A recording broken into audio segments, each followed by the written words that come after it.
Johnson's Baby is Baby is Baby is Baby. Johnson's Baby is an American brand of baby cosmetics and skincare products owned by Johnson & Johnson. The brand dates back to 1893, when Johnson's baby powder was introduced. Product line consists of baby powder, shampoos, body lotions, massage oil, shower gels, and baby wipes. The brand has had a reputation for making baby products that are exceptionally pure and safe since at least the 1980s. History: Johnson's Baby Powder and Sanitary Napkins, 1893. Johnson's Baby Powder was an invention of Dr. Frederick B. Kilmer, company's first director of scientific affairs. In 1892, he got a letter from a physician noting that patients suffered skin irritations after using medicated plasters. Kilmer suggested to use scented Italian talcum powder to mitigate the irritation and sent a can to the doctor. Baby powder debuted in 1893 and went to the market in 1894. The earliest baby powder was in a yellow and red tin with a label for toilet and nursery. According to Robert Shook, sanitary napkins were included in the young mother's kit but never considered a separate product until customers asked the company for it. In 1893, the talc was packaged in a box that was originally distributed to midwives and given to mothers following childbirth. The mothers liked it so much, the company started to sell it in drugstores. Also in the midwife's box were 12 sanitary napkins. Prior to this, there was no such product available to purchase. After the company received hundreds of letters from women wanting to know where they could buy these products, the company started to manufacture them. The first baby to appear on Johnson's baby powder label was Mary Lee Johnson Richards, granddaughter of Robert Wood Johnson, a co-founder of Johnson & Johnson. Johnson's baby powder has a particular scent that for many Americans is associated with the smell of the baby itself. According to Johnson & Johnson's representative Fred Tuell, baby powder-scented cleaning products became almost a standard not only to cosmetics, but to diapers as well. After over 100 years, the company announced on May 20, 2020 that its talc-based baby powder would be discontinued in the United States and Canada, following declining sales and backlash from recent lawsuits over allegations that the product contained asbestos, which can cause cancer.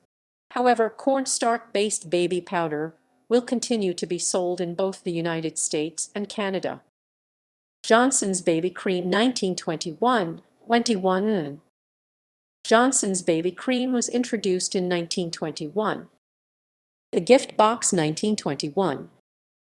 According to Margaret Gurowitz, Johnson & Johnson's corporate historian, in 1921, the company released its first baby gift box that contained small packages of baby powder, baby cream, and baby soap and was designed as a small gift that people could take when visiting a family with a new baby. Johnson's Baby Oil, 1938. Introduced in 1938, Johnson's Baby Massage Oil was heavily advertised nationwide Life magazine since 1943 as a complementary product to baby powder. Johnson's Baby Lotion, 1942.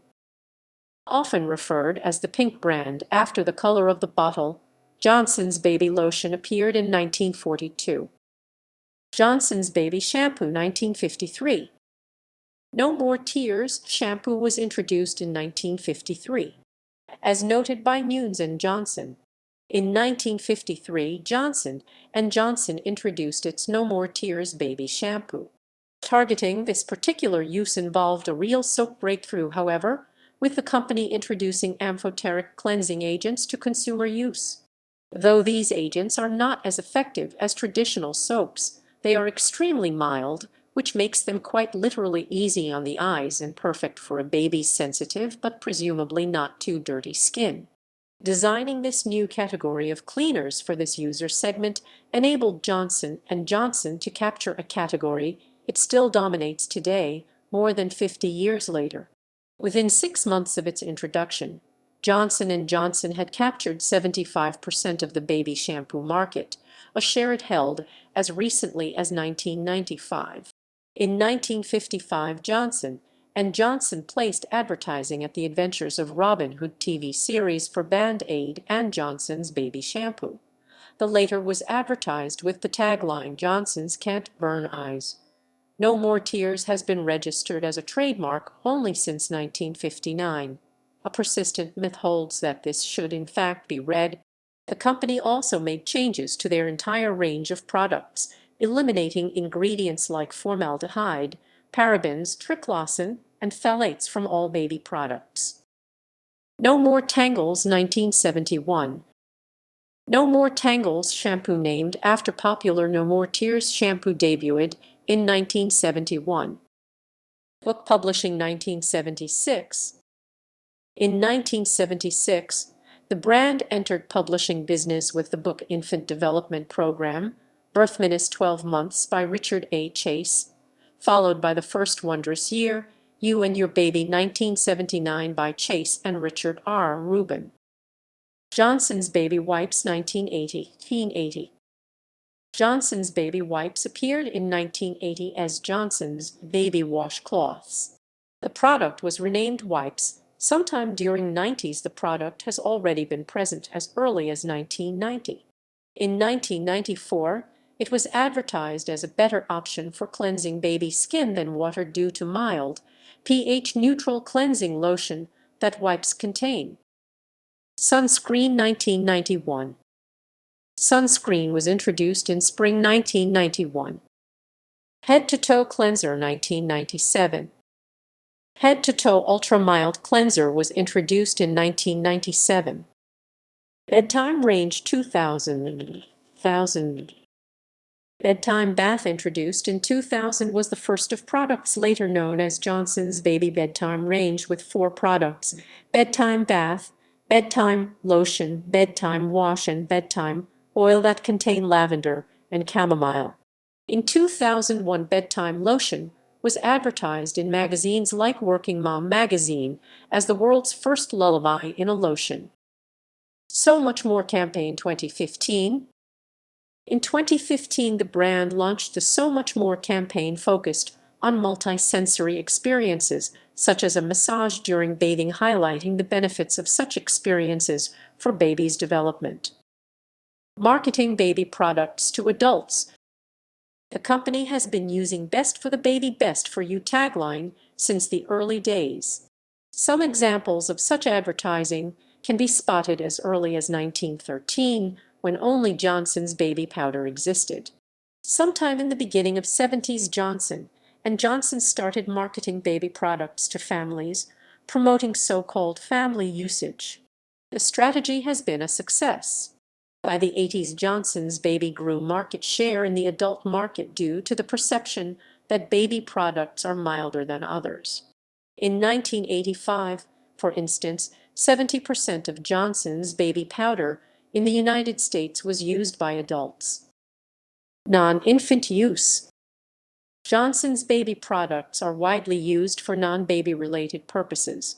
For example, Johnson's Baby Oil is used as a facial cleanser. It has been reported by the New York Magazine that popular TV talk show host Martha Stewart uses it this way by male strippers, as well as a lubricant in some sexual practices. Health risk issues. In December 1985, 2 physicians urged parents not to use baby powder, stating that it was unsafe to inhale, and Johnson & Johnson responded with an official statement that product is safe when used as it is intended. In February 2016, J&J was ordered to pay $72 million in damages to the family of Jackie Fox, a 62-year-old woman who died of ovarian cancer in 2015. She had used Johnson's baby powder for many years.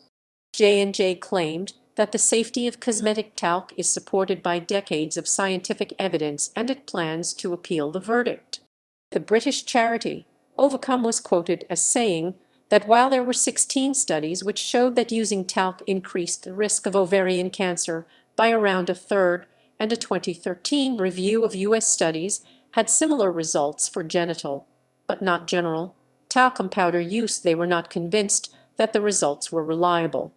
Furthermore, they said ovarian cancer is a rare disease, and increasing a small risk by a third still gives a small risk. Clinical studies. In 2007, Johnson & Johnson sponsored first European roundtable meeting on best practice for infant cleansing. A panel of expert dermatologists and pediatricians from across Europe focused on the use of. It has been concluded that bathing is generally superior to washing, provided basic safety procedures are followed, and has psychological benefits for the infant and parents. A randomized clinical trial, sponsored by Johnson's Baby brand in 2010, studied the effectiveness of using moisturizer as part of a standardized skincare regimen for improving moisture levels in baby skin. Research showed that using baby lotion is effective for maintaining favorable moisture levels in baby skin in comparison to not using baby lotion. In February 2013, Journal of Obstetric, Gynecologic, and Neonatal Nursing published a research by academics at the University of Manchester that showed that washing newborn babies with Johnson's Baby top-to-toe wash is just as safe as using water alone. Research has been sponsored by Johnson & Johnson, but carried out under strict, independent scientific protocols, including blind testing and peer review.